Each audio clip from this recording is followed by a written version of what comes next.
మేము ఎందుకు వెబ్సైట్లో తీసుకోకూడదు? అక్కడ ఇంకా రకరకాల ఆఫర్లు ఉంటున్నాయి, తగ్గించి ఉంటున్నాయి, ఏజెంట్ ద్వారా వెళ్తుంటే కొంచెం ఎక్కువగా ఉంటున్నాయి. మరి ఎందుకు ఏజెంట్ ద్వారా తీసుకోవాలి? ఎందుకు వెబ్సైట్ ఎందుకు తీసుకోకూడదు మేము? వెరీ గుడ్ అండి. మీరు గోల్డ్ కొంటూ ఉంటారా? కొంటానండి అప్పుడప్పుడు. ఆన్లైన్లో కొంటారా ఎప్పుడైనా? ఆన్లైన్లో ఎప్పుడు కొనలేదండి, డైరెక్ట్. ఆన్లైన్లో గోల్డ్ కూడా అమ్మరు సాధ్యమైనంత వరకు. అంటే ఇప్పుడు ఈ మధ్యలో అమ్ముతున్నారేమో నాకు తెలియదు. కానీ ఆన్లైన్లో ఎందుకు కొనం గోల్డ్? ఆ ప్యూరిటీ అనేది మనకు సరిగా తెలియదు కాబట్టి కదా. ఇన్సూరెన్స్లో చాలా ఇన్స్ట్రక్షన్స్ ఉంటాయి.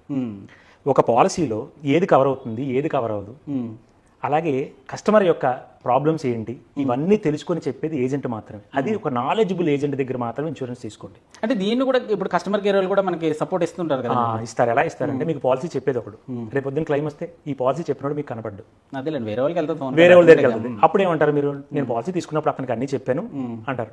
అదే ఒక ఏజెంట్ దగ్గర తీసుకున్నారనుకోండి, పాలసీ తీసుకున్నప్పుడు నీకు అన్ని చెప్పాను కదా అని డైరెక్ట్గా ఏజెంట్ని అడుగుతారు. అక్కడ ఎవరిని అడుగుతారు మీరు?